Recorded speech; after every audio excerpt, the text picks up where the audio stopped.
उमंग के दर्शकों, आपका पुनः आज स्वागत है। और अमृता गिरीश जी से आप पहले मिल चुके हैं। वो बहुत ही बढ़िया लिखती हैं, बहुत अच्छी कवित्री हैं। और उनका गाने का अंदाज जो है वो अपने आप में अलग ही होता है। स्वयं लिखती हैं और जो गीत वो गाती हैं बहुत ही खूबसूरत होते हैं।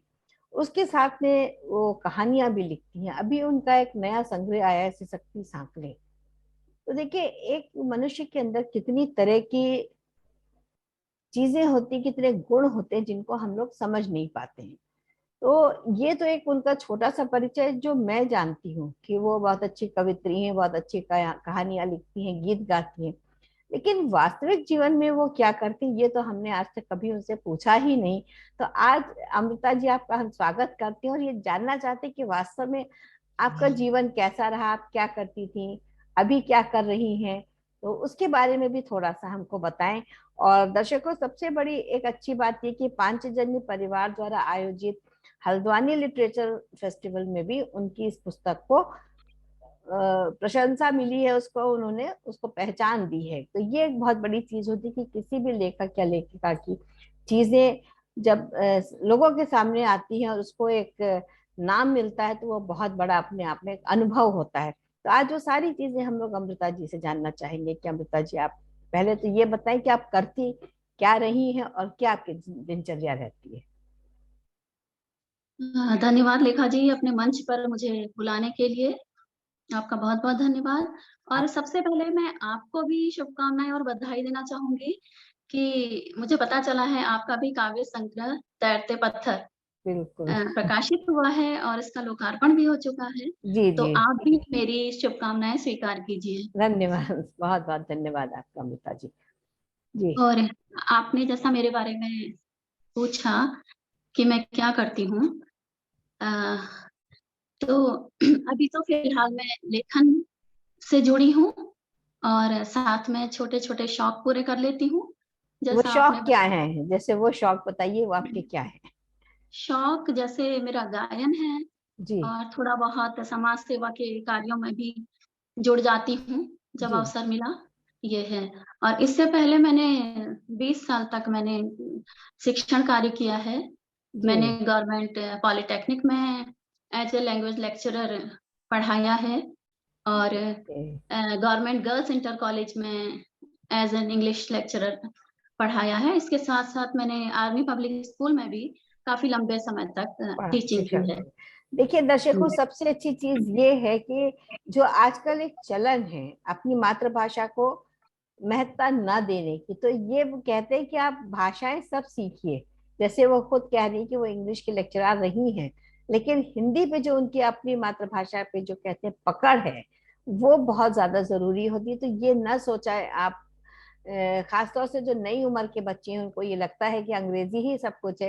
अंग्रेजी बोलना बहुत अच्छी बात है, जितनी भी फॉरेन लैंग्वेजेस से सीखिए, मगर हिंदी को मत छोड़िए।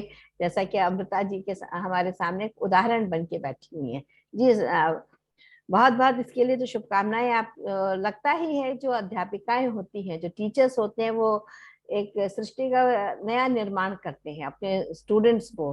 जिस बिल्कुल। तरह की शिक्षा दीक्षा आप देते हैं वो बहुत महत्वपूर्ण होता है। वो लगता है कि वहीं से, और अब चूंकि आपका हल्द्वानी से, आपका ग्रामीण अंचल से भी आप जुड़ी रही हैं, तो आपके जो कहानियां होंगी मुझे लगता है उसमें भी उसका पुट जरूर आया होगा। तो उसके बारे में आप धीरे धीरे हमको अपनी कहानियों के, इस कहानी संग्रह के बारे में बताएं जो आपका प्रकाशित हुआ है। उसके लिए ढेरों शुभकामनाएं, और आप ऐसे ही लिखती रहें और साहित्य की सेवा जो है करती रहें। ये बहुत बहुत हमारी शुभकामनाएं हैं आपके लिए। जी जी। अ, मैम दरअसल मेरी जो कहानियां हैं, ये जो मेरा कहानी संग्रह है, इसमें इसके मध्य में के मतलब जो है गांव शब्द आता है। हर कहानी में लगभग गांव शब्द आता है, लेकिन फिर भी आपको विषयों की विविधता मिलेगी। और गांव शब्द को लेकर बचपन में मैं थोड़ा सा परेशान भी रही। हम्म। परेशान इस तरह से कि मेरा जन्म अल्मोड़ा शहर में हुआ। अल्मोड़ा एक ऐसा शहर है जो मतलब सांस्कृतिक केंद्र माना जाता है। जी कुमाऊं का सांस्कृतिक केंद्र बिल्कुल माना बिल्कुल। जाता है। अल्मोड़ा तो अल्मोड़ा अपने से बड़े आप। बड़े लेखक हुए हैं, कवि हुए बिल्कुल हैं, विद्वान हुए हैं। तो बिल्कुल। ये सांस्कृतिक केंद्र माना जाता है। जी। गाँव मैंने बचपन में देखा नहीं था। और मेरे पिताजी का घर, मेरी मम्मी का जो घर है वो भी अल्मोड़ा शहर में ही था। तो ननिहाल की तरफ से भी गाँव देखने का कोई अवसर नहीं मिला। हम्म। और मेरे जो पिताजी का पैतृक गाँव जो है वो अल्मोड़ा के पास खूंट गाँव है। अच्छा। खूंट गाँव का नाम आपने सुना होगा क्योंकि ये गोविंद बल्लभ पंत जी की देखिए वहाँ जन्मस्थली तो है। जी तो जी जी। इसे सभी लोग जानते हैं। तो जी। मेरे पापा भी वहीं के पंत परिवार से थे। ओ। लेकिन जो फोरफादर्स थे वो काफी समय पहले वहां से पलायन करके मुरादाबाद जिले में हम्म। ठाकुर द्वारा नाम की जगह है हाँ हाँ हाँ। जी, जो काशीपुर से मात्र 6 किलोमीटर है, लेकिन आता है उत्तर प्रदेश में। जी तो जी। वहां वो लोग बस गए थे। इसलिए खोट गांव से संपर्क बहुत कम हम लोगों का रहा। हम्म। ये बात अलग है कि फिर बाद में धीरे धीरे हमने वहां जाना शुरू किया, थोड़ा बहुत वहां के मंदिर में जो अपने इष्ट देवता हैं उनके मंदिरों में जाते थे, और गांव के बारे में थोड़ा बहुत मैंने जाना समझा।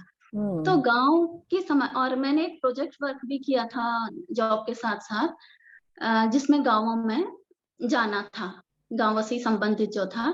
तो उस दौरान मैंने गाँव में जो कुछ भी वहां पर समस्याएं देखी, मुश्किलें देखी, वो मेरे दिल दिमाग में मथती रहती थी तब से। हम्म। लेकिन अपनी नौकरी की वजह से, और तब बच्चे भी छोटे थे, उस वजह से कभी गंभीरता से लेखन के हम्म। बारे में नहीं सोचा था। हम्म। लिखती रहती थी डायरियों में, क्योंकि आकाशवाणी में भी मैंने 8 साल तक युवाणी कंपेयर के तौर पर काम किया है। तो हाँ, वहां पर भी स्क्रिप्ट लिखनी पड़ती थी। बहुत बहुत बहुत ही जी, टैलेंटेड हैं आप, तो ये समझ में आ रहा है कि इतनी शांत रहती है तो लगता नहीं था कि अंदर इतना कुछ है आपके जो आज हमारे सामने आ रहा है। बहुत ही सुंदर बस मैम ये कविता जी। आपका स्नेह है। और वैसे साधारण सी हूं मैं, पर ये आपका स्नेह है। हम्म। तो स्क्रिप्ट वगैरह वहां भी लिखनी पड़ती थी, तो एक हम्म। लेखन से एक रिश्ता तो जुड़ा रहा, लेकिन स्वतंत्र होकर गंभीर लेखन की ओर कभी ध्यान नहीं गया। फिर हम्म। समय के साथ साथ बच्चे भी बड़े हुए, और बच्चों के बड़े होने के साथ साथ मैंने भी नौकरी छोड़ने का फैसला कर लिया, क्योंकि बिल्कुल। मुझे लगा कि 20 साल तक नौकरी कर ली है और थोड़ा अपने को आर्थिक रूप से भी मजबूती दे दी है, और हाँ हाँ। ऐसी ओह। कोई बहुत बड़ी जरूरत भी नहीं लगती थी। और ये हम्म। भी महसूस किया कि काफी लोग हैं जिनको मुझसे ज्यादा जरूरत है।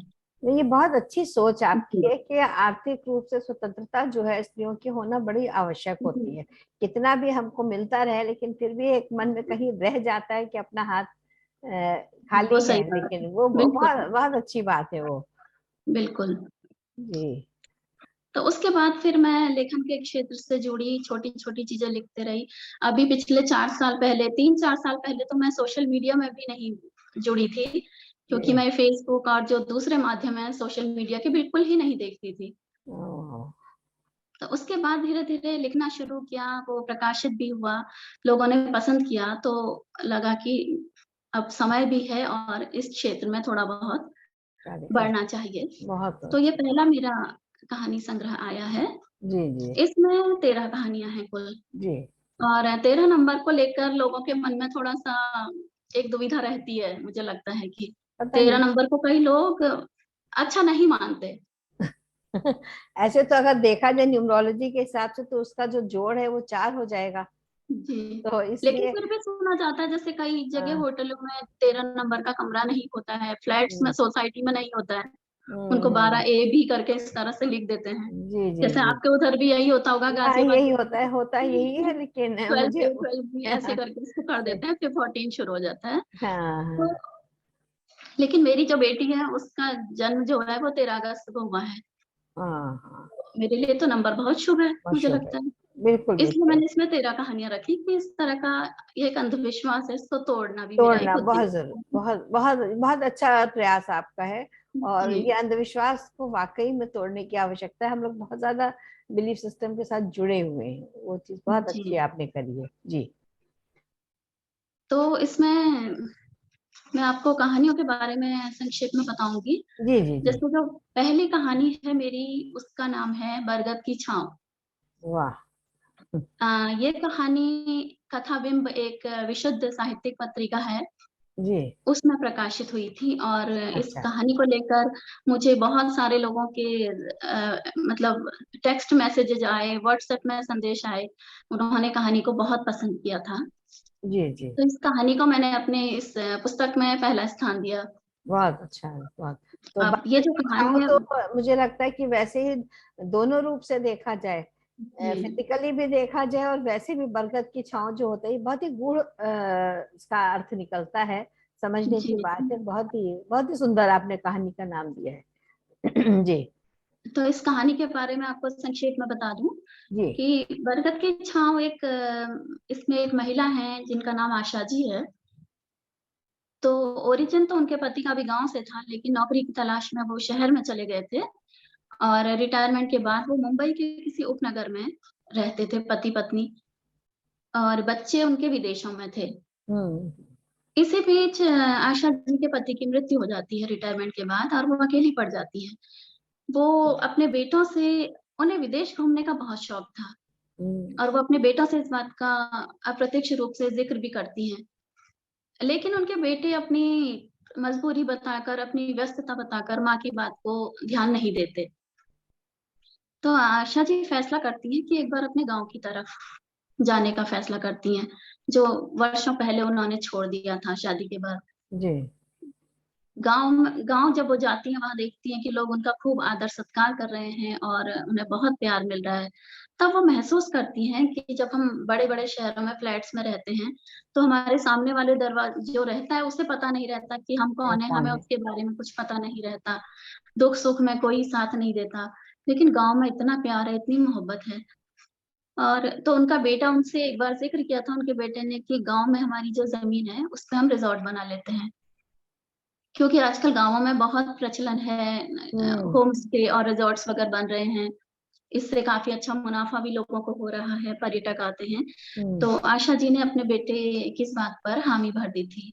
हम्म। लेकिन जब वो गाँव गई, और जब उनके बेटे ने, दोनों बेटों ने उनको, जब उन्होंने विदेश जाने की इच्छा ज़ाहिर की थी, तो दोनों बेटों ने उनको जब टाल दिया उनकी बात को, तो आशा जी को थोड़ा तो इस बात को उन्होंने महसूस किया।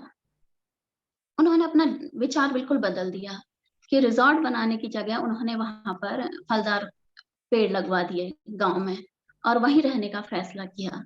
बहुत। और अपनी शादी के समय उन्होंने अपने पति के साथ एक बरगद का पौधा लगाया था, रिवाज के तौर पर, और वो पौधा जब इतने सालों बाद उन्होंने देखा, तो वो बहुत बड़ा वृक्ष बन पौधा बन गया था। बहुत। तो बस संक्षेप में यही कहानी है। नहीं, बहुत देखिए, बहुत बड़ा संदेश इसमें आपने दे दिया कि जो मानसिकता कैसे बदल गई है लोगों की, और जी, अपने ही अपने नहीं रह जाते हैं।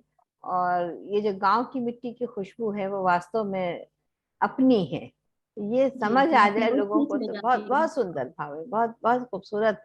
आपने इसका चित्रण किया होगा, वो सोच सकते हैं। और पढ़ेंगे तब वाकई में समझ में आएगा। बिल्कुल, जी। बिल्कुल। जी। और एक कहानी इसमें है, सोचा न था। वाह, आपने सोचा सोचा ना न था। सोचा न था जो कहानी है, मैम जी। कई बार कुछ ऐसे मतलब जीवन में कुछ ऐसी घटनाएँ हो जाती हैं कि हम सोचते नहीं हैं। हम्म। क्योंकि वैसे तो दुनिया हम कहते हैं बहुत छोटी-सी है, लेकिन कई बार ये होता है कि हम किसी इंसान से बिछुड़ते हैं, उसको मिलना चाहते हैं, वो हमको नहीं मिलता लाख कोशिश के बाद भी, और जिसे मिलना होता है वो काफ़ी समय बाद भी हमें मिल जाता है। मिल तो जाता है। इसी तरह की एक कहानी है। कहानी का जो मैंने बैकग्राउंड रखा है वो बहुत पुराना 1970 के आस-पास का रखा है, और थोड़ा बहुत ये एक किसी की सच्ची कहानी भी हो हाँ, सकती है, क्योंकि बिल्कुल कुछ बिल्कुल। लोगों ने ये कहानी पढ़ी और उन्होंने मुझसे कहा कि इस कहानी में हमें अपनापन लग रहा है। तो हाँ। मुझे लगा कि मतलब लेखक वही लिखता है कि जो कुछ वो देखता है, सुनता है, जी। उसी जी। से कहानियाँ गूँथता है, और कई लोगों को वो अपने जीवन से बिल्कुल। आत्मसात मतलब करती हुई और लगती हैं वो बहुत जल्दी कहानियाँ। लोग तादात्म्य कर भी लेते हैं भावों से, जी, जी, और जी। तभी वो कहानी की सार्थकता वहीं पर हो जाती जी, है और ज्यादा जब ऐसा लोगों ने। होता है तभी लेखन सार्थक भी तभी लगता है। बिल्कुल बिल्कुल तो मुझे बिल्कुल। भी कई लोगों ने कहा कि ये कहानी पे हमें अपनी, जिन लोगों ने वहाँ पर पढ़ा है, कि इस हम्म। कहानी में हमें अपनी वो लग रही है, अपनी ही कहानी लग रही है। बहुत। ये कहानी नैनीताल की है, जी। 1970 के आस-पास में। वीरेन और विभा 2 छात्र होते हैं, जो नैनीताल में पढ़ते हैं। हम्म। धीरे-धीरे दोस्ती होती है, और दोस्ती प्रेम में बदलती है। लेकिन पुराने समय के जैसे रिवाज होते थे कि घर में एकदम कह पाना मुश्किल सा मुश्किल है। लगता था। जी। जी। जी। और उन दिनों आज की तरह से संचार माध्यम भी नहीं थे, बस एक पत्रों का सहारा होता था, और वह भी कभी मिले ना मिले, तो दोनों आपस में बिछड़ गए और विभा की भी शादी हो गई। और वीरेन ने तो शादी नहीं की, लेकिन विभा की शादी हो गई। काफ़ी समय के बाद जब विभा की बेटी की भी शादी हो गई, तो वो बेटी दामाद के साथ नैनीताल घूमने आते हैं। तो उसी बीच संयोग की बात है कि वीरेन भी नैनीताल घूमने आते हैं। तो दोनों की नज़र मॉल रोड में आपस में टकराती हैं और थोड़ा-थोड़ा जाना-पहचाना सा लगता है, लेकिन दोनों चल देते हैं अपने-अपने रास्ते। उसके बाद जब फ्लैट्स में किसी रेस्टोरेंट में बैठे होते हैं वो लोग, तो फिर विभा को लगता है कि नहीं, ये तो कोई जाना-पहचाना चेहरा है। वो शुरुआत करती है तो वीरेन भी उसे पहचान जाता है। तो तब तक दोनों की उम्र 60 साल से ऊपर हो गई होती है। हाँ। लेकिन जो दिल है वो तो वो तो इंसान हमेशा का वैसे ही रहता है। जवान तो रहता ही है। जी। तो प्रेम के अंकुर फूटते हैं फिर से, लेकिन बस दोनों की अपनी मर्यादाएँ थी फिर, सीमाएँ थी। सीमाएं। जी। बहुत बहुत अच्छा। यानी कहाँ से कहाँ मिलते हैं लोग, सोचते नहीं है, सोचा ना था, जी। लेकिन पुनः मुलाकात होना, और हुँ, लेकिन मर्यादाओं में बंध के एक बड़ा अच्छा संदेश जाता है इससे। जी। ये, हाँ, ये भी जीवन में बड़ी आवश्यक है चीजें, कि उच्छृंखलता जो है वो एक युवावस्था में तो अच्छी लगती है, हाँ उम्र जी। के पड़ाव के साथ वो सब भी चीजें छूट जाती है। मुझे बहुत सुंदर। जी। और अगली कहानी मेरी है ओस की बूँद। हम्म। हम्म। ओस की बूँद एक लड़की की कहानी है, अभया की कहानी है। जी जी। ग्रेजुएशन ग्रेजुएशन करते ही उसकी शादी तय कर दी जाती है, हम्म। क्योंकि माता-पिता की भी और प्राथमिकताएँ थी, हम्म। और बेटियाँ भी थी शादी को, तो ग्रेजुएशन के बाद उसकी शादी कर दी जाती है। हम्म। ग्राम प्रधान के बेटे का रिश्ता आता है और उसकी शादी कर दी जाती है। जी। तो उसके बाद कुछ समय बाद ससुराल में उसकी प्रताड़ना, दहेज के लिए प्रताड़ना शुरू हो जाती है। हम्म। तो उसी बीच उसको उसके रिश्ते की ननद राधा जो है वो मदद करती है कुछ किताबें देकर। हम्म।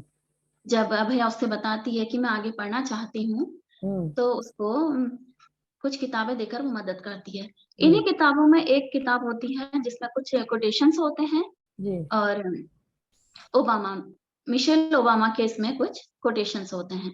तो उसमें एक कोटेशन अभया को इतना पसंद आ जाता है कि वो उसकी ज़िंदगी का प्रेरणा स्रोत बन जाता है। वह छोटा-मोटा कुछ सामान लेकर दिल्ली चली जाती है। जी। वहाँ पर एक छोटे से फ्लैट में रहकर अपनी पढ़ाई करती है, हम्म। और 2 साल के अंदर वह सिविल सेवा की परीक्षा पास कर लेती है और आईपीएस में अरे वाह, उसका चयन हो जाता है। बहुत खूब। तो ये भी एक प्रेरणा देती हुई जी। कहानी है। तो नहीं, बहुत ही खूबसूरत आइडिया है, क्योंकि लड़कियों को अगर पढ़ने को मिल जाए और जो पढ़ना चाहता है तो उसका जी, जीवन बिल्कुल अलग तरीका हो जाता है। बिल्कुल। तो ये भी मुझे लगता है कि आंचलिक सी है कुआओं का इसमें फुट है जी, क्या। मुझे जी, कभी शिवानी जी की याद आ रही है कि उनकी जो कहानियां हुआ करती थी, नॉवेल्स होती थी, उसमें इसके साथ में हमेशा जो नायिका होती थी वो बहुत ही सुघड़, समझदार, पढ़ी लिखी। तो मुझे लगता है कि शायद ये कुमाऊं की लड़कियों की ये विशेषता है, तभी उनके अंदर वो चीज रची बसी थी, कि इसलिए वो, मुझे लगता है आपके अंदर भी वही चीज है कि वो लड़कियों को आपने देखा है कि कितने सहज रूप से चीजों को अपना लेती है। तो बिल्कुल, बिल्कुल मैम, क्योंकि जो कुछ हम देखते हैं और वो मिट्टी का भी असर आता है, क्योंकि मीटिंग। शिवानी जी ने भी अल्मोड़ा रही हैं। शिवानी जी भी अल्मोड़ा बिल्कुल रही हैं, बिल्कुल वहीं रहकर बिल्कुल। उन्होंने लिखा है, तो हो हम्म। सकता है अपनी माटी का असर आता होगा। हाँ बिल्कुल। नहीं, हम तो जब छोटे थे, मतलब छोटे क्या, मतलब जब पढ़ते थे तो उनको एक मशहूर लेखिकाओं में रही, और उनको बहुत, उनकी शायद सारी नॉवेल्स और सारी कहानियां मैंने पढ़ी।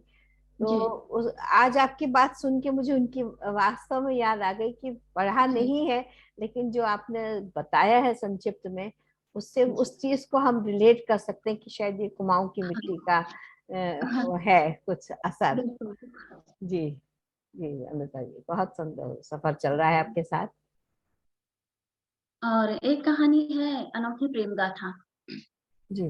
अनोखी प्रेम गाथा जो कहानी है वो जो हमारे समाज में वर्ण व्यवस्था शुरू से चली आ रही है, भेदभाव है, जाति पाति का जो विचार है उस पर आधारित है।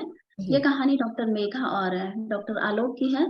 डॉक्टर मेघा और डॉक्टर आलोक दोनों एक कॉलेज में साथ पढ़ते थे, और डॉक्टर आलोक जो थे वो दलित परिवार से थे, जबकि मेघा किसी ठाकुर की बेटी थी। दोनों के बीच में प्रेम होता है, लेकिन मेघा के पिता को बिल्कुल मंजूर नहीं होता। तो वो डॉक्टर आलोक को गांव से बाहर जाने के लिए, उनके पिता को गांव से बाहर जाने के लिए मजबूर कर देते हैं। और कई वर्षों तक फिर मेघा को डॉक्टर आलोक का पता नहीं चलता, और वो अपनी पढ़ाई में व्यस्त रहती है, शादी करने से भी मना कर देती है, अपनी पढ़ाई में व्यस्त रहती है, और वो डॉक्टरेट की उपाधि लेकर किसी कॉलेज में प्रोफेसर बन जाती है। और वहीं डॉक्टर आलोक भी किसी कॉलेज में फिजिक्स प्रोफेसर बन जाते हैं। काफी समय बाद मेघा को एक बार उसी कॉलेज में जाना होता है किसी सेमिनार में भाग लेने। तो वो देखती है कि दाढ़ी वाला एक आदमी काफी बुढ़ा सा बैठा हुआ है। लोगों से पूछती है, वो बताते हैं कि ये प्रोफेसर आलोक हैं और ये किसी से ज्यादा बात नहीं करते। फिर मेघा उनके पास जाती है, उन्हें पहचानती है। तो आखिर में पहले तो वो मेघा को पहचानने से इनकार कर देते हैं और अपनी भी पहचान छिपाते हैं, लेकिन मेघा के काफी जिद करने पर वो अपनी असलियत बताते हैं। तो इसी तरह कहानी का अंत होता है। मतलब मिल गए, लेकिन हाँ जी मिल के भी ना मिलने वाली स्थिति है, लेकिन जी बहुत जी अच्छा है। सकारात्मक आपका जो अंत आपने कुछ कहानियों को करा, बड़ा सकारात्मक करा है, तो ये एक बहुत अच्छी चीज है। जी मैम, एक दोनों संदेश तरह के अंत है। कहीं पर सकारात्मक भी है, कहीं पर हो सकता है आपको नकारात्मक भी लगे, में क्योंकि जिंदगी में दोनों ही दोनों पहलू पहलू होते रहते हैं, हैं, बिल्कुल बिल्कुल। सकारात्मक भी होते हैं, हाँ नकारात्मक भी होते हैं। बिल्कुल बिल्कुल। तो आपके जो शीर्षक है सिसकती साथ में, ये भी इसका आपकी कोई ना कोई कहानी होगी? हाँ हाँ बिल्कुल मैम, ये एक कहानी है मेरी, एक गांव की मौत।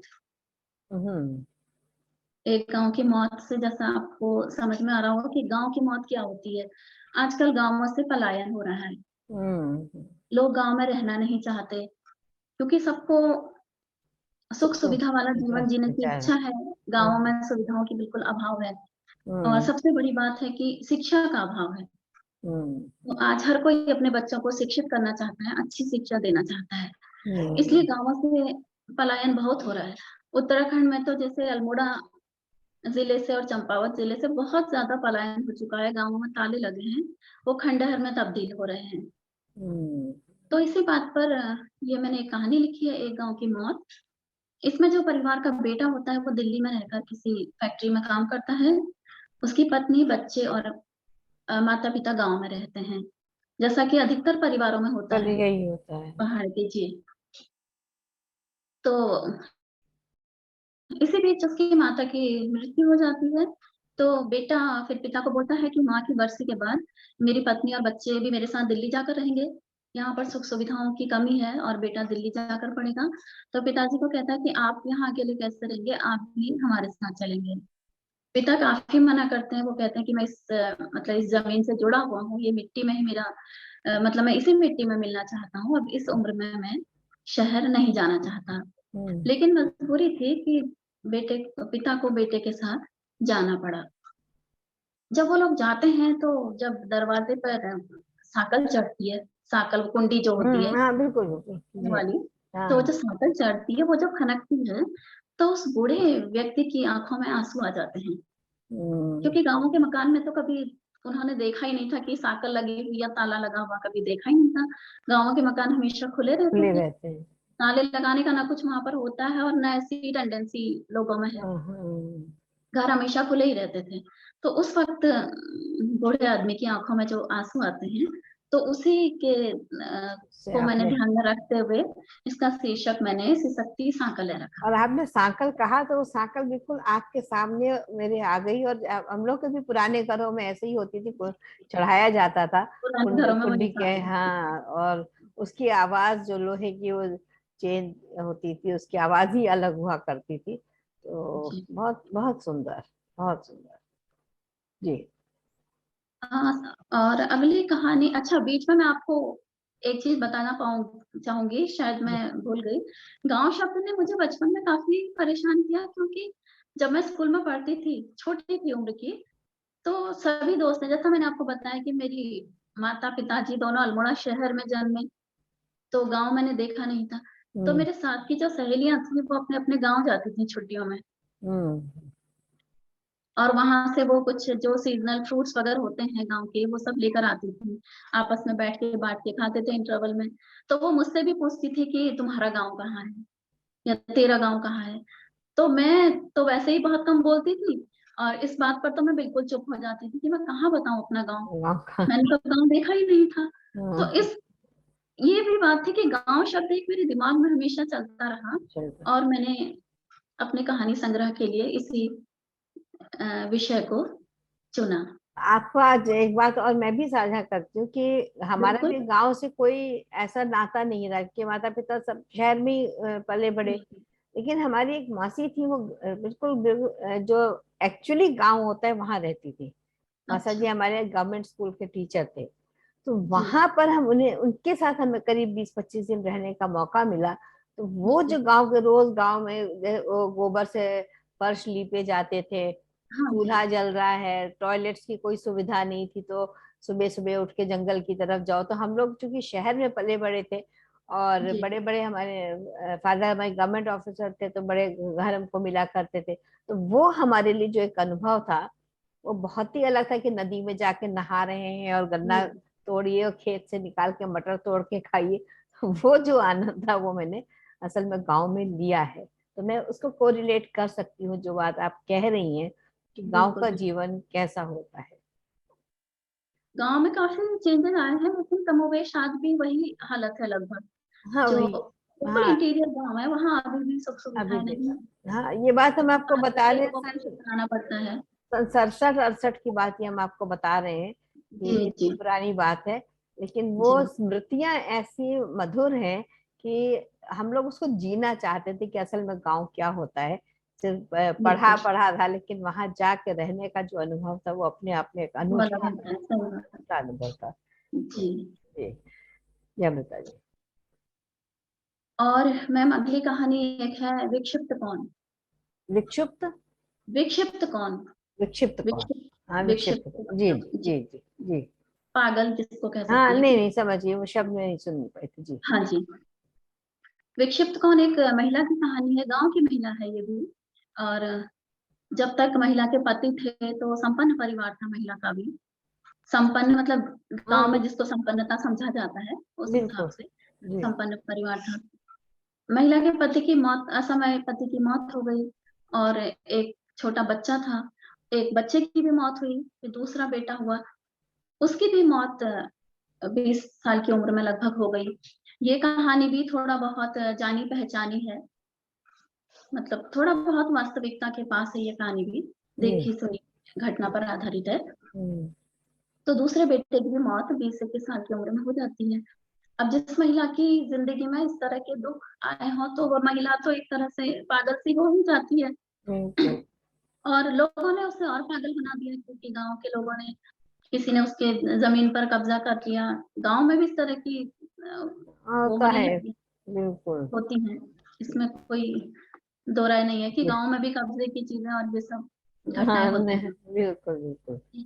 तो इसी बीच उसने कुछ अपना, कुछ जेवर वगैरह संभाल के रख, छुपा कर कहीं रखे थे उस महिला ने। अब बेटे की मौत के बाद जब उसको पैसे की जरूरत पड़ी, तो पैसा कहाँ से मिले। तो तभी ग्राम प्रधान ने उसको बताया कि पास के मंदिर में एक बाबा जी आए हैं, और उनको अपने जेवर दे दो, गिरवी रख दो, और वो पैसे दे देंगे। महिला उनके पास जाती है, बाबा जी ने उनके जेवर सारे रख लिए, और उन्हें कुछ पैसे दे दिए। और उसके बाद गिरवी में ये होता है कि जब पैसे आपको फिर आपके पास हो जाए, तो आप अपना पैसा दे दो और जेवर ले लो वापस। हम्म। तो जब महिला फिर कुछ पैसे एकत्र करके बाबा जी के पास जाती है अपने जेवर लेने, तो बाबा जी उन्हें पहचानने से इनकार कर देते हैं, हम्म। उससे पहचानते नहीं हैं। तो इसमें एक जो एक पाखंड होता है हम्म। का, उसको भी मैंने दिखाने की इस कहानी में कोशिश की है। बहुत बहुत बढ़िया। ये बहुत आम सी बात है कि लोग भोले जो मनुष्य होते हैं वो इसी तरह से धोखा खाते हैं। जी तो फिर महिला बेचारी अकेली थी तो उनके लिए तो ये होना जी बहुत ही, इसकी संभावनाएं ज्यादा बढ़ जाती हैं। जी बिल्कुल। जी, बहुत बहुत ही सुंदर लेखन आपका है। और धन्यवाद। जी। और एक कहानी है सरुली और चाय की केतली। गांव में महिलाओं के नाम इसी तरह लिखे जाते हैं। जैसे मुझे शिवानी जी की एक कहानी याद आ रही है, लाठी, जिसमें वो कहती है कि एक महिला होती है, उसका पति उससे कहता है कि सरुली परुली ये भी कोई नाम होते हैं हाँ, भला। लेकिन गांव में इसी तरह के नाम होते हैं कि जो नाम होता है उनको भी बिगाड़ के उनका अपभ्रंश करके कुछ और बोल दिया जाता है। बिल्कुल। तो सरुली और चाय की केतली जो कहानी है, ये एक महिला की कहानी है जिसका बेटा और बहू तो शहर में रहते हैं, वो तो बिल्कुल शहरी हो चुके हैं, लेकिन महिला बिल्कुल ग्रामीण ही है, क्योंकि उसने कभी शहर देखा ही नहीं। एक बार बीमार होती है तो बेटा उसको अपने पास लेकर जाता है। वहां एक हफ्ता भी नहीं रहती, उसका मन ही नहीं लगता, क्योंकि छोटे छोटे 2 कमरों के फ्लैट, और कहीं बाहर जाना नहीं। अगर नीचे भी जाना है तो लिफ्ट से जाना है, महिला कहाँ लिफ्ट का बटन दबाना जाए, या लिफ्ट में तो उसे वैसे ही डर लगती थी। तो 2 कमरों के फ्लैट में वो बंद रहती थी। बेटा बहू रात को देर तक जगते और सुबह देर से उठते, जैसा शहरों में लाइफ चलो स्टाइल कब। है। हाँ। हाँ। और वो घर में बहू को ढूंढती, तो बहू कभी जिम गई होती, कभी वो अपनी किटी पार्टी में व्यस्त होती, कभी इवनिंग वॉक। तो अब सरूली समझ नहीं पाती कि जिम क्या है, किटी क्या है, क्योंकि उसका जिम तो उसके खेत खलिहान ही थे। उसके पोते पोती थे, उनमें थोड़ा सा मन लगाती थी वो, लेकिन पोते पोती से थोड़ा सा भाषा रुकावट बन जाती थी, हम्म। क्योंकि पोते पोती अपने बातों के बीच में अंग्रेजी के शब्दों का प्रयोग करते थे। और सरुली तो जो पहाड़ी भाषा बोलती थी, उसको तो हिंदी भी अच्छी से नहीं आती थी, तो वो अंग्रेजी के शब्द क्या समझे। तो उसका बिल्कुल मन नहीं लगता, वो वापस अपने घर आने की जिद करती है। और शुरू में भी सरोली का जीवन इसी तरह से बीता कि जब माँ खेतों से आती थी तो वो माँ के लिए चाय बनाती थी, लोटे में भर के, उसमें केतली में भर भर के चाय बनती है, जैसे गाँव में फिर लोटे में भर के दी जाती है। और शादी हुई तो ससुराल में भी जब सास खेतों से आती थी तो चाय बनाने की जिम्मेदारी सरोली की ही थी। तो इस कहानी में भी सरोली लकड़ियां जलाकर बैठी है और अपने लिए चाय खुद बना रही है। आज उसकी तबीयत थोड़ा ठीक नहीं थी, उसकी इच्छा थी कि मुझे कोई 1 कप चाय, 1 गिलास चाय बना कर दे दे, लेकिन चाय बनाने वाला उसके पास कोई नहीं था। और इन्हीं ख्यालों में खोई हुई वो कहाँ अपने अतीत में चले जाती है। और जो लकड़ियां जल रही थी वो बुझ चुकी होती हैं, वो धुआं धुआं हो गया, और चाय का चाय पानी जो था वो केतली में सूख चुका था। हो सकता है। बहुत बहुत ही मार्मिक कहानी है। ये वाकई में जी कितना मुश्किल होता है अपनी जड़ों से उखड़ के कहीं जाना, और उस वेदना को कोई नहीं समझ पाता है। जी। वो बहुत मुश्किल काम होता है। बहुत खूबसूरत। जी। और एक कहानी है संयोग। जी। ये थोड़ा सा गांव से हटकर है कहानी। जी। इस कहानी में एक शिक्षिका होती है, और उसके पड़ोस में रहने वाली छोटी बच्ची होती है। उसे लेकर शिक्षिका, उसी के स्कूल में पढ़ती है बच्ची, तो शिक्षिका उसे अपने साथ लेकर स्कूल जाती है और साथ वापस लाती है, हम्म। क्योंकि बच्ची का एक छोटा भाई भी आ चुका था। तो उसकी माँ के लिए, और पापा का ट्रांसफर हो चुका था, तो माँ के लिए छोटे बच्चे को संभालना और उस नर्सरी की छोटी बच्ची को, दोनों बच्चों को संभालना थोड़ा मुश्किल हो जाता है। जी। तो वो बच्ची अपनी शिक्षिका के साथ ही उनके घर आती थी, वो उसको कुछ नाश्ता वगैरह करा के फिर उसके घर तक पहुंचाती थी। ये सिलसिला 1-2 साल चला। उसके बाद बच्ची की माँ भी उसके पिता के साथ दूसरे शहर में चले गई, दोनों बच्चों को लेकर। हम्म। अब काफी वर्षों के बाद जब वो बच्ची 24-25 साल की हो जाती है और बैंक में नौकरी कर रही होती है, तो वो वापस उसी शहर में उसको पोस्टिंग मिलती है। तो उसको किराए का एक ऐड दिखता है, वो उस पर फोन करके जब जाती है तो उसी घर में पहुंचती है जहां वो शिक्षिका, मतलब रहती। जो उस शिक्षिका का घर था। बच्ची तो उन्हें नहीं पहचान पाती, लेकिन शिक्षिका उन्हें पहचान लेती है। 4-5 साल की बच्ची और 24-25 साल की बच्ची में काफी फर्क हो जाता है, लेकिन फिर भी थोड़ा पहचान तो रह जाती रह है। जाए। और और जिस इंसान के साथ हमें एक अपनेपन अपनापन जुड़ जाता है, उसको तो हम फिर किसी भी उम्र में पहचान लेते पहचान हैं। सकते हैं। तो इस तरह से फिर वो बच्ची उन्हें मिल गई थी। लेकिन वो तो पहचान नहीं पाती है। बच्ची नहीं पहचान पाती है, शिक्षिका पहचान लेती है, क्योंकि बच्ची बताती है कि मैं पहले अपने बचपन में इस शहर में रही हूँ। तो वो उनसे पूछती है कि तुम्हारा नाम संपदा तो नहीं है, तुम संपदा तो नहीं हो? तो बच्ची तो बिल्कुल एकदम वो हो जाती है, आश्चर्यचकित हो जाती है कि मेरा नाम। फिर वो बताती है कि मेरी माँ ने बताया था मुझे आपके बारे में। तो फिर आपस में बात होती है, माँ को वीडियो कॉल करती है। तो इस तरह से शिक्षिका और छात्रा का पुनर्मिलन होता है। बहुत ये सुंदर। कहानी भी थोड़ा बहुत वास्तविकता के और आसपास है। जी, तो अमृता जी, हम तो ये मानते हैं कि जो हम देखते हैं वही तो हम लिख पाते हैं। जी, जी, मुझे तो ये बिल्कुल। लगता है कि जो हमारा लेखन होता है वो साहित्य, जो कहते हैं साहित्य समाज का दर्पण है। जी, तो चीजें आती तो वहीं से, जो भी मैं कोई भी कविता लिखती हूँ, कुछ भी पंक्तियां लिखती हूँ, लोग पूछते हैं तो मैंने कहनी है तो मैं सामने हो रहा है, दिख रहा है। अब उसको आप माने या ना माने, ये तो घटित हो रहा है समाज में। तो लेखन तो बिल्कुल। वहीं से आता है कि जो हम देखते हैं, महसूस करते हैं। सिर्फ जी, देखने का नजरिया हमारा अपना अपना हो जाता है। और देखते तो हम सभी लोग उन घटनाओं को हैं, जी कैसे मैम। कौन जी रहा है। और पुस्तक की भूमिका में भी मैंने यही लिखा है कि कल्पना के कल्पतरु के नीचे बैठकर तो बहुत कुछ रचा जा सकता है। तो हाँ, कल्पना भी हम लोग कर लेते हैं अपनी कविताओं में, अपने लेखन में कल्पना का भी सहारा लेते हैं। लेकिन इस कहानी संग्रह में जो कुछ भी मैंने हकीकत में देखा, समझा, उसी को लिखने की लेकिन कोशिश नहीं, बहुत की। वो इसीलिए वो दिल को, लोगों को छू रही है, क्योंकि वो बिल्कुल जुड़ा हुआ है ना। जो कहते हैं कि हमारे अंदर से, हमारी मिट्टी से जुड़ा हुआ है। हमारी जड़ें इतनी मजबूत है, उससे जब हम भाव को छूते हैं तभी हमारा तादात्म्य हो रहा है ना उससे। बहुत जी, जी। खूबसूरत जी, बहुत सुंदर। और जब किसी पुस्तक पर समीक्षा करते हैं लोग या प्रतिक्रिया मिलती है मैम, तो बहुत खुशी होती है। जैसे मैं एक उदाहरण देना चाहूंगी कि जाने अनजाने लोगों की मुझे भी प्रतिक्रिया मिली। जी, और जब कोई अनजान आदमी आपको प्रतिक्रिया देता है तो ज्यादा बिल्कुल। खुशी होती है। हाँ, हरियाणा से, गुड़गांव से शायद, एक राजेंद्र यादव जी हैं, उन्होंने मेरी किताब अमेज़न से खरीदी। और उसके बाद उन्होंने, क्योंकि उस पे मेरा नंबर और पता कुछ नहीं दिया है, उन्होंने किसी तरह से मेरे बारे में पता करके मुझे संदेश भेजा कि मैंने आपकी ये पुस्तक पढ़ी, मुझे बहुत अच्छी लगी और मैं उत्तराखंड आना चाहता हूँ और किसी बड़े होटल में उसमें नहीं रुककर वहाँ के जो होम स्टे हैं, उन्होंने मुझसे जानकारी ली, उनमें रहना चाहता हूँ। वहाँ के गाँवों के में किस बारे तरह में। का माहौल है, उसको हाँ, मैं, और वहाँ पर किस तरह का मतलब खाना-पीना है, लोग का जो स्थानीय वो होता है, उसको मैं थोड़ा समझना चाहता हूँ। तो मुझे उनकी ये बात बहुत अच्छी लगी। बहुत सुंदर, क्योंकि वाकई में वही मैं कह रही कि बहुत ही संवेदनशील है और बहुत ही जुड़ी हुई है, माटी से जुड़ी हुई कहानियां आपकी हैं। तो इसलिए लोग बहुत जल्दी उससे कनेक्ट होंगे। बहुत खूबसूरत। जी, जी, आपको बहुत बहुत बधाई, अनेकों अनेक बधाइयां आपको कि आपने इतना सुंदर धन्यवाद। संकलन निकाला है। जी, बहुत धन्यवाद। जी, और इसी तरह से एक कहानी है उकाब।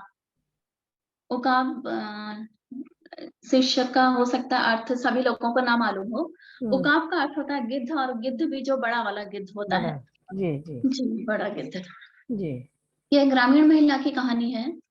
वो कहीं काम करती, सड़कों में काम कर रही थी, सड़क बन रही थी गाँव में, गाँव के आस-पास, तो वहाँ काम कर रही थी, तो उसके साथ कुछ छेड़खानी हुई। काम करवाने वाले जो लोग थे, उन्होंने उसके साथ कुछ छेड़खानी की। उसने, उसके पति ने विरोध किया, तो उसके पति को एक गलत आरोप में फँसाकर जेल डाल दिया गया। हम्म, और फिर काफ़ी वर्षों बाद उन्हीं लोगों के द्वारा फिर उस महिला की इज़्ज़त लूटने की कोशिश की गई।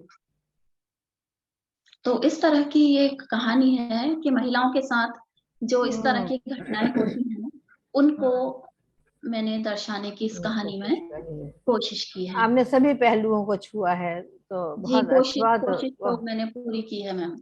बहुत अच्छी बात। जी। और एक कहानी है कर्म की परछाई। जी, जैसा कहते हैं कि हमारे कर्मों की परछाई वो हमारा हमारे पीछा साथ। करती रहती है। ये कहानी जो है ये विवाहेतर संबंधों पर आधारित है। हम्म, क्योंकि विवाहेतर संबंध, अगर दूसरे पक्ष की कोई गलती नहीं है, तो विवाहेतर संबंध चाहे पुरुष के हों, चाहे स्त्री के हों, वो उचित या नैतिक नहीं कहे जा नहीं सकते। होते हैं। जी, तो एक ऐसे ही व्यक्ति की कहानी है जो अपनी पत्नी और अपने 2 बच्चों को छोड़कर अपने से आधी उम्र की लड़की के प्रेम में पड़ जाता है, अपनी बेटी की उम्र की लड़की के प्रेम में पड़ जाता है और दोनों शादी कर लेते हैं गुपचुप, दोनों की एक बेटी भी हो जाती है। लेकिन धीरे-धीरे दोनों के बीच में दरार बढ़ने लगती है, हम्म, क्योंकि जो आदमी है राजन, उसकी उम्र तो रिटायरमेंट के नज़दीक पहुँच रही है और 50 हम्म, की उम्र के बाद शरीर में छोटी-छोटी बीमारियाँ भी घर करने लगती हैं। कभी उसका ब्लड प्रेशर बढ़ा रहता है, तो ब्लड प्रेशर की दवा खानी होती है और जबकि जो लड़की है वो नवयौवना है, उसकी चाहतें दूसरी हैं। हम्म, मतलब उसे पसंद नहीं है कि सुबह-सुबह पति ब्लड प्रेशर की दवा खाए या बीमारी बीमार पति हो। तो दोनों के बीच में दरार पड़ जाती है, वो लड़की उससे तलाक ले लेती है, काफ़ी कुछ उसे देना पड़ता है लड़की को, नई पत्नी को और तो फिर वो व्यक्ति ना घर का रहता है, ना घाट का रहता है, क्योंकि वापस अपनी पुरानी पत्नी के पास जाता है, तो वह भी उसे ठुकरा देती है। वो उसे कहता है कि मैंने तुझे ठुकराया नहीं था, मैं वापस तेरे पास आ गया हूँ। तो पत्नी कहती है कि तुम कौन होते हो मुझे ठुकराने वाले? मैं तुम्हें ठुकराती हूँ आज। बहुत खूब, बहुत। इसमें मैंने कोशिश की है कि औरत भी अब बोलने लगी है और वो भी पक्ष हाँ, मजबूत करने लगी है। बिल्कुल बिल्कुल, बहुत बहुत अच्छा संदेश है। बहुत जी। बढ़िया संदेश है, बहुत सुंदर। जी। और एक कहानी है कुंडली। ये कहानी विश्व गाथा साहित्यिक पत्रिका है, उसमें भी प्रकाशित प्रकाशित। हुई है जी कुछ ही समय पहले। जी। इस कहानी में कुंडली हॉरोस्कोप जैसे हम कहते हैं कि हमारा इसमें भविष्य लिखा होता है, भाग्य लिखा होता है, हम्म, कितना सच है, कितना गलत है और कितने लोग इसमें विश्वास करते हैं, कुछ नहीं भी करते हैं, तो ये हम्म, अलग बात है। तो कुंडली एक गाँव के एक सेठ आदमी की कहानी है, जिसके पास पैसा तो बहुत था, लेकिन उसने हमेशा कंजूसी की, ना ढंग से खाया, ना पहना, बस पैसों का अंबार लगाया और जब वो बूढ़ा हो जाता है, वो और उसकी पत्नी दोनों बूढ़े हो जाते हैं, तो फिर अपने बस में कुछ नहीं रहता, तो फिर बेटे-बहू उसके पैसों से खूब ऐश कर रहे हैं। एन्जॉय करते हैं, ऐश करते हैं और इस पर वो आदमी मन ही मन कुढ़ता है, लेकिन कर कुछ नहीं पाता। तो इसी तरह की एक ये कहानी है कि हमें अपने उम्र रहते ही थोड़ा बहुत जो कुछ हम कमाते हैं, उसका उपभोग भी करना चाहिए। उपभोग करना चाहिए, बहुत क्योंकि पैसे जो बहुत है अच्छी। पैसा जो है वो एक मीन्स है, वो एक साधन है। हाँ, हम जोड़ते जा रहे हैं, लेकिन जो एक पहले बचपन में कहानी शायद प्रेमचंद जी की थी कि छीके पर घी टंगा है और नीचे बनिया सूंघ सूंघ के रोटी खा रहा है, क्या घी टंगा हुआ है। तो इस जी। तरह की कहानियां, आंचलिक कहानियां बड़ी अच्छी होती थी, बहुत बढ़िया। बहुत अच्छी बात, बहुत सुंदर।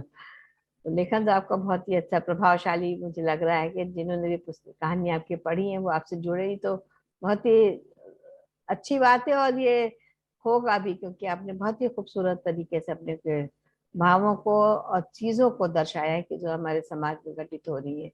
जी और एक कहानी है प्रारब्ध नाम से। जी। प्रारब्ध हम भाग्य को कहें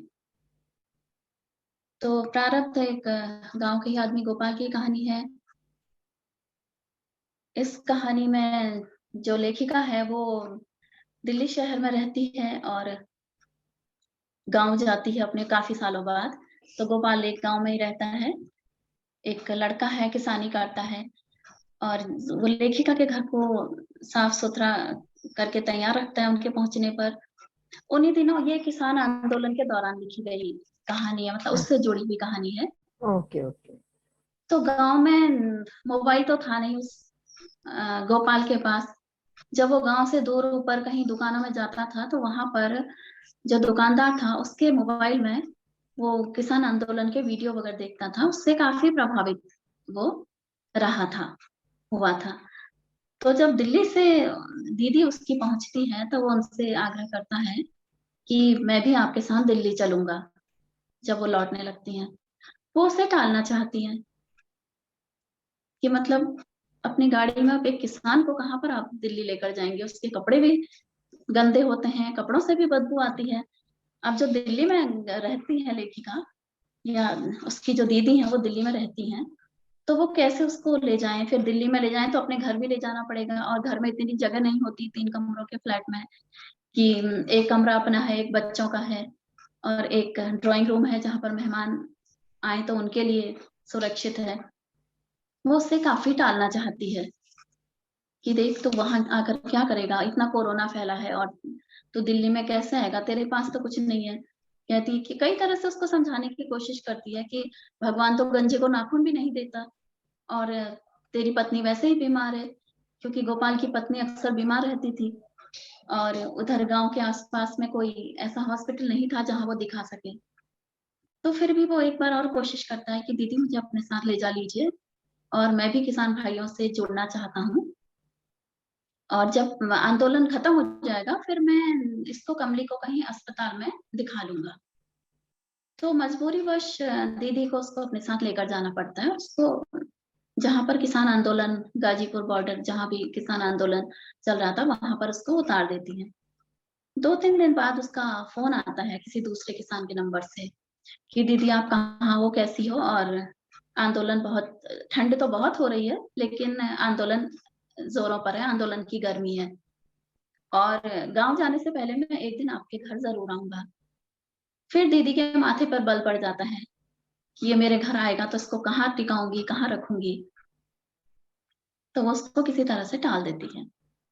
उसके कुछ दिन बाद फिर उसका दीदी के पति उसको आवाज देते हैं, वो किचन में होती है, आवाज देते हैं कि देख देख गोपाल कितना अच्छा टीवी पर बोल रहा है। गोपाल मीडिया वालों से बात कर रहा था, और वो अपने किसान भाइयों से भी कह रहा था कि किसी भी तरह का हिंसा का रास्ता मत अपनाओ, सरकार का भी पक्ष सुनने की बात वो कर रहा था। तो दोनों काफी प्रभावित हुए गोपाल की बातों से कि ये सीधा साधा दिखने वाला गोपाल इतनी अच्छी बातें भी कर सकता है, इतना ज्ञानवान हो सकता है। उसी के अगले दिन सुबह न्यूज में देखती है वो कि एक किसान की ठंड से मौत हो गई। अब थोड़ा सा उसका दिमाग परेशान सा होता है, तो वो कहती है कि मुझे जो संदेह हो रहा है ये सच ना हो।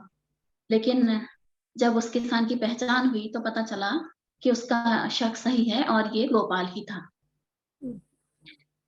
तब लेखिका परेशान तो बहुत हुई, दीदी परेशान बहुत हुई, लेकिन उसके भी अपने काम थे, उसको अपने स्कूल जाना था, उसको अपने बच्चों को स्कूल भेजना था। अब उसको उसकी बच्ची, उसकी पत्नी का ध्यान आया, कमली जो बीमार थी गाँव में, और उसके बेटा जो चनिया उसका छोटा सा बेटा था उसका ध्यान आया। लेकिन फिर वो कहती है कि ईश्वर ने तो गोपाल की पत्नी और बच्चे का प्रारब्ध पहले ही तय किया होगा, और मैं क्या कर सकती हूँ। तो इस तरह की कहानी है कि कई बार हम लोग अल्लाह चाहते हैं झाक। एक दूसरे को मदद करना, लेकिन हमारी अपनी मजबूरियां इतनी होती हैं कि हम फिर भूल जाते हैं। अल्लाह, सही बात जी। है, बहुत बहुत मार्मिक है जी, बहुत खूबसूरत। और अब मैं आपको एक आखिरी कहानी के बारे में संक्षेप से बताऊंगी। जी जी। कहानी का नाम है मृषा। ये एक महिला की कहानी है। मृषा मतलब है कि एक कोई बेबुनियाद आरोप जिसको हम कह सकते हैं। जी। तो ये एक महिला की कहानी है, तुलसी की। उसके पति फौज में नौकरी करते हैं, क्योंकि पहाड़ों में तो लगभग हर परिवार से एक आदमी फौज में फौज होता में है। होते हैं, बिल्कुल जी। सही। तो लेकिन जैसे हमने फौजियों को देखते हैं, वो लोग काफी खुशमिजाज होते हैं और वो स्ट्रांग बन जाते हैं, क्योंकि उनको इतनी मेहनत वहां पर करनी पड़ती है, तो वो काफी स्ट्रांग हो जाते हैं। हम्म। लेकिन ये जो व्यक्ति था नरेन, तुलसी का पति, ये हम्म। थोड़ा शकी और कमजोर दिल दिमाग का आदमी था। ये अपनी पत्नी पर जिंदगी भर शक करता रहा, क्योंकि ये तो फौज में था, और माता पिता और इसका एक छोटा भाई गांव में रहते थे, हम्म। और उन्हीं के साथ पत्नी रहती थी। अगर थोड़ा बहुत भी अगर अपने देवर से महिला बोल जाए तो उसके माता पिता को भी थोड़ा सा अच्छा ये बात नहीं लगती थी कि अगर देवर से हंस बोल जाए, और नरेन तो बिल्कुल ही पसंद नहीं करता था। हम्म। उसकी एक पुत्री हुई जिसको उसने अपनी पुत्री मानने से इनकार कर दिया, स्वीकार ही नहीं किया। हम्म।